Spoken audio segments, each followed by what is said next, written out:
Good day to one and all. At the outset, I would like to thank the organizers for providing us an opportunity through virtual presentation to take part in this conference.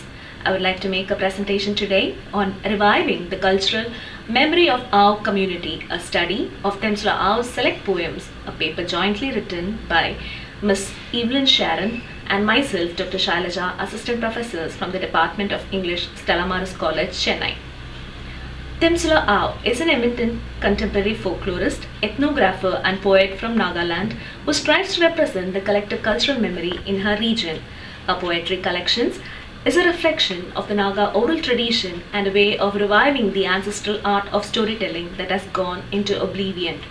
Her poems respond to the joys, pains and sorrows of the community in a similar way as once her ancestors did and address crucial questions of storytelling in the 21st century. The Naga woman aspires to uphold the storytelling tradition and merges her voice with it through her writings. The poet, in studying and recording the myths, folk tales, rituals, traditions and belief system of the community, uses a poem to document the Naga lore. In the process of reconstructing the culture of Nagaland through the tales in her poetry, she breathes new life into the art of storytelling which was erased because of colonization. This paper analyzes the role that Temsula Ao plays using the medium of poetry in resurrecting the tradition of storytelling that is lost to the present era. Oral tradition is a complex phenomenon which configures its own ways and means of expression and transmission. In oral cultures, memory functions as an instrument of connecting the present with the past. Memory becomes a dynamic force for continuance of culture and is thus embodied in culture. The whole tradition of orality continues because of pre-memory by which folk narratives are retold from generations. Their ties to the past have essentially been passed on verbally through legends, anecdotes and songs. Like any other tribe in India, the Nagas have their own rich cultural heritage preserved in the form of oral traditions and artifacts. Esther Siem argues in her work The Signifying Dimensions of the Folk, I quote, "Folktale is the repository of cultural values that inform the present and invest it with a living sense of tradition," unquote. Facing a new challenge in this globalized world, the folklore of the Naga has changed and is changing day by day. Due to the impact of modernization and westernization, the art of certain societies are on the verge of oblivion. Some traditional performances that are eroded with time are being revived by the efforts of ethnographers and writers like Temsula Ao. Despite changes in different spheres, the Ao Naga folk life sustains the distinctiveness among the local tribes of Nagaland. This paper looks at the reworking of the oral traditions of the Ao Naga culture in Temsula Ao's poetry as a means of invoking, I quote, "the past as a collective cultural memory and making meaning of it in the 21st century for the individual listener," says Naidu, unquote. The Naga oral tradition is a very powerful tradition that the old system of social, historical, religious and ethnic knowledge has been retained in the memory of the people through it. Many mythical tales and the whole system of knowledge have remained alive through the oral tradition and storytelling.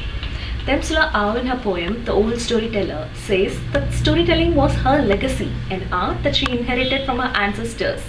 She says that inherited some stories from her grandfather and added to her repertoire stories from the rest of her tribe too. She brings out the importance of storytelling through the following lines. I quote, "The ones I inherited from my grandfather became my primary treasure, and the ones I garnered from other chroniclers added to the lore," unquote. Through this poem, Temsula Ao also gives the readers a glimpse of several of the tribe's treasured lore such as myth of creation. The Ao community believes that their ancestors emerged in a place called Langatok from 6 stones, 3 male and 3 female. This is brought out through the lines, the story told of the moment when we broke into being from the 6 stones and how the first fathers founded our ancient village and worshipped the forces of nature, unquote.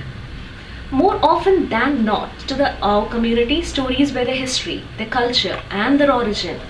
This poem recounts the myth of how the Ao community lost its script because of the original dog. A note appended to the poem explains that in ancient times the tribe possessed a script which was displayed on a hide for everyone to read and learn. However, a dog one day accidentally swallowed the hide and so the script was lost forever. Since then, people have retained every aspect of their lives through oral tradition. The poem makes reference to the traditional myths about creation of the tribe and the commonality of humans and animals.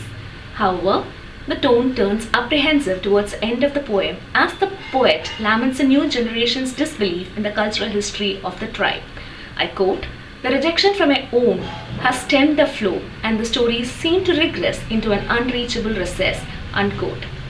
In her essay, In Writing Orality, Ao questions the attitude towards oral tradition. She asks, what is the relevance of an oral tradition in such a situation, and how have the literate, educated inheritors of such traditions dealt with their inheritance? Since the younger Ao community associates the oral form with the illiterate and the uncivilized, Temsula Ao feels that they are not doing justice to the rich oral tradition that they have inherited.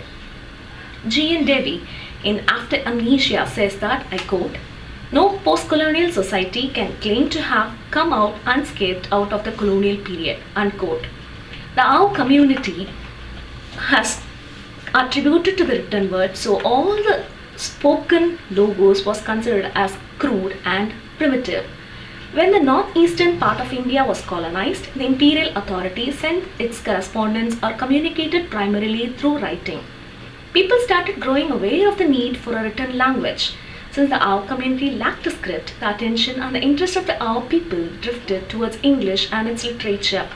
As the interest grew towards English, the natives started embracing the culture that is represented in the books. Eventually, they forgot their Ao identity, culture, and literature.